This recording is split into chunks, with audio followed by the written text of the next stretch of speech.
ഇപ്പോൾ വരുന്ന വാർത്തയിലേക്ക്. കാലടി സർവകലാശാലയിലെ ഗവർണർ പങ്കെടുക്കുന്ന പരിപാടിയിൽ പങ്കെടുക്കാൻ വകുപ്പ് മേധാവിയുടെ ഭീഷണി. നിർബന്ധമായും പങ്കെടുക്കണമെന്നും പങ്കെടുത്താൽ മാത്രമേ സഹകരണം ഉണ്ടാകൂ എന്നും റിസർച്ച് വിദ്യാർത്ഥികളോട് വ്യാകരണ വിഭാഗം മേധാവി ഡോക്ടർ സുനിൽകുമാർ പറയുന്ന ഓഡിയോ ആണ് പുറത്തു വന്നിരിക്കുന്നത്. രണ്ടിനും നിങ്ങളുടെ കൃത്യമായ സാന്നിധ്യം ഉണ്ടാകണം. അത് പ്രത്യേകിച്ച് നിങ്ങൾ റിസർച്ചേഴ്സിനെ സംബന്ധിച്ചിടത്തോളം ഡിപ്പാർട്ട്മെൻറ്റിൻ്റെ പല സഹായങ്ങളും നിങ്ങൾക്ക് ആവശ്യമുണ്ട്. അപ്പോൾ അതിന് നിങ്ങൾ തീർച്ചയായിട്ടും വന്നേ പറ്റുള്ളൂ. പിറ്റേന്നത്തെ പരിപാടിയുടെ കാര്യം ഞാൻ പ്രത്യേകിച്ച് പറയേണ്ട കാര്യമില്ലല്ലോ. ഗവർണറുടെ പരിപാടി അത് നേരത്തെ തന്നെ വന്ന് സ്ഥാനം ഉറപ്പിക്കണം. 10 മണിക്ക് മുമ്പ് അവിടെ എത്തണം. നിങ്ങൾ എത്രത്തോളം ആത്മാർത്ഥമായിട്ട് ഇതിനോട് സഹകരിക്കുന്നു അത് ഞാൻ കൃത്യമായി രേഖപ്പെടുത്തി വെക്കും. വെറുതെ മനസ്സിൽ മാത്രമല്ല, എഴുതി വെക്കും. അതിനനുസരിച്ചിട്ടായിരിക്കും നിങ്ങൾ അങ്ങോട്ടുള്ള പല പല പരിപാടികളുണ്ടല്ലോ, അറിയാമല്ലോ. അവസാന RIC, ഓപ്പൺ ഡിഫൻസ് വരെയുള്ള കാര്യങ്ങൾ ഉണ്ട്. അപ്പോൾ അതിന് നിങ്ങൾക്ക് ഡിപ്പാർട്ട്മെൻറ്റിൻ്റെ ഭാഗത്തു നിന്നുള്ള സഹായം കിട്ടണമെങ്കിൽ, വേണ്ട രീതിയിൽ കിട്ടണമെങ്കിൽ നിങ്ങൾ നമ്മളുടെ അടുത്ത് സഹകരിച്ചാൽ മാത്രമേ ആ രീതി പരിഗണിക്കൂ. ഞാൻ വളരെ കർശനമായി പറയാം.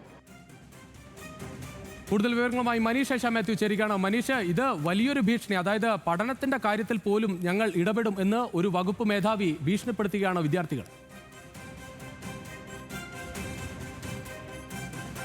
തീർച്ചയായും സാധാരണഗതിയിൽ അത് ഏത് ഡിപ്പാർട്ട്മെൻറ്റുകളായിക്കൊള്ളട്ടെ, അവിടുത്തെ റിസർച്ച് വിദ്യാർത്ഥികളോടൊക്കെ തന്നെ കോളേജിൻ്റെ പരിപാടികളിൽ പങ്കെടുക്കാൻ പറയാറുള്ളതാണ്.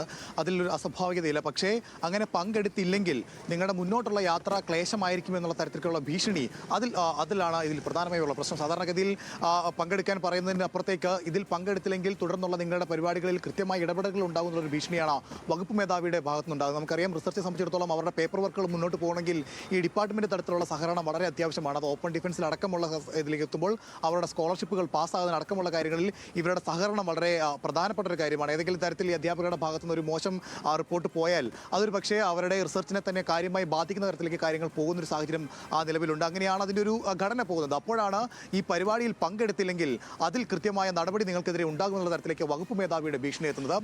ഈ ഗവർണറുടെ പരിപാടി തുടങ്ങുന്നത് 10:30-നാണ്. ആ 10:30 തുടങ്ങുന്ന പരിപാടിക്ക് 10 മണിക്ക് മുമ്പ് തന്നെ എത്തി സ്ഥാനം ഉറപ്പിക്കണമെന്നുള്ളതാണ്. അല്ലെങ്കിൽ നിങ്ങളുടെ റിസർച്ചുമായി പോകുന്നതിൽ അതിൽ കൃത്യമായി ബുദ്ധിമുട്ടുകൾ സൃഷ്ടിക്കുമെന്നുള്ളതാണ് വകുപ്പ് മേധാവിയുടെ തലത്തിൽ നിന്ന് ഒരു ഭീഷണിയായി വരുന്നത്. അതുമാത്രമല്ല, ഇതിലൊരു ശ്രദ്ധേയമായ കാര്യം എന്ന് പറയുന്നത്, ഇത്തരത്തിൽ റിസർച്ചുകാരോട് പരിപാടികളിൽ പങ്കെടുക്കാൻ ബാക്കി കോളേജിലൊക്കെ പറയാറുണ്ടെങ്കിൽ പോലും അതൊരു നിർബന്ധമാക്കി പറയാറില്ല. പലപ്പോഴും അവരുടെ പേപ്പർ വർക്ക് അടക്കമുള്ള കാര്യങ്ങൾക്ക് അവർക്ക് ഈ 24 മണിക്കൂർ തികയാത്ത തരത്തിലേക്ക് പലപ്പോഴും അവരുടെ വർക്കുകൾ പെൻഡിങ്ങിലേക്ക് വരാത്ത സാഹചര്യമുണ്ട്. അതുകൊണ്ട് തന്നെ പലപ്പോഴും നിർബന്ധം ആരും തന്നെ പുലർത്താറില്ല. പക്ഷേ ഇവിടെ നിർബന്ധമായി വന്നില്ലെങ്കിൽ അതിൻ്റെ പ്രതികരണം ഉണ്ടാവുക എത്തരത്തിലാണെന്നുള്ള കാര്യത്തിലാണ് ഒരു ഭീഷണി എന്തായാലും ഉണ്ടായിരിക്കുന്നത്. എന്തായാലും ഗവർണറുടെ പരിപാടി അല്പസമയത്തിനാകുമായിരിക്കും ആരംഭിക്കുക. ഈ പരിപാടിയിൽ പങ്കെടുക്കാത്ത റിസർച്ച് വിദ്യാർത്ഥികൾക്ക് നേരെയാണ് നിലവിൽ ഇപ്പോൾ വകുപ്പ് മേധാവിയുള്ള സുനിൽകുമാർ. മനീഷ്, എന്തായാലും ഗവർണർ എന്ന സ്ഥാനം അത് സർവകലാശാലകളുടെ അധിപൻ എന്ന അർത്ഥത്തിൽ നമ്മൾ കാണാം. അതിന്റെ ചാൻസലറാണ്, അതിൽ തർക്കമില്ല. പക്ഷേ ഗവർണർക്കും രാഷ്ട്രീയമുണ്ട്. അത് ഗവർണറുടെ രാഷ്ട്രീയം ഉണ്ടാകുമ്പോൾ വിദ്യാർത്ഥികളും ചിലപ്പോൾ അത് പ്രതികരിച്ചേക്കാം. പക്ഷേ അതിലൊക്കെ ഈ അധ്യാപകൻ, ഈ വകുപ്പ് മേധാവി ഈ രീതിയിൽ ഇടപെടുന്നത് വിദ്യാർത്ഥികളോട് രാഷ്ട്രീയം പറയുന്നത് മാത്രമല്ല, അവരുടെ പഠനത്തിന്റെ കാര്യത്തിൽ രാഷ്ട്രീയം കലർത്തുകയാണ്. ഒരു തരത്തിൽ പറഞ്ഞാൽ ഇതൊരു അടിച്ചേൽപ്പിക്കലായി മാറുന്നതാണ് നമുക്ക് കാണാൻ കഴിയുന്നത്. ഈശോ, പ്രത്യേകിച്ച് നേരത്തെ പറഞ്ഞതുപോലെ തന്നെ ഇത്തരത്തിൽ കുട്ടികളോട് അല്ലെങ്കിൽ വിദ്യാർത്ഥികളോട് ഈ പരിപാടികളിൽ പങ്കെടുക്കാൻ ആവശ്യപ്പെടാറുണ്ട് പല വകുപ്പ് മേധാവികളും. പക്ഷേ അത്തരത്തിൽ പങ്കെടുത്തില്ലെങ്കിൽ അതിന് ശക്തമായ നടപടി ഉണ്ടാകുമെന്നിടത്താണ് ഇതിലൊരു പ്രശ്നമുള്ളത്. പ്രത്യേകിച്ച് നമുക്കറിയാം, കഴിഞ്ഞ ദിവസം ഇതുമായി ബന്ധപ്പെട്ട് കാലടിയിലെ ഒരു നിർദ്ദേശവുമായി ബന്ധപ്പെട്ടൊക്കെ വലിയ വിവാദങ്ങളൊക്കെ ഉണ്ടായത്. അതിനുശേഷമാണ് ഗവർണർ ഇവിടെ എത്തുന്നത്. ആ വിവാദ സർക്കുലറൊക്കെ പിൻവലിച്ചതിന് ശേഷമാണ് ഗവർണർ ഇവിടെ എത്തുന്നത്.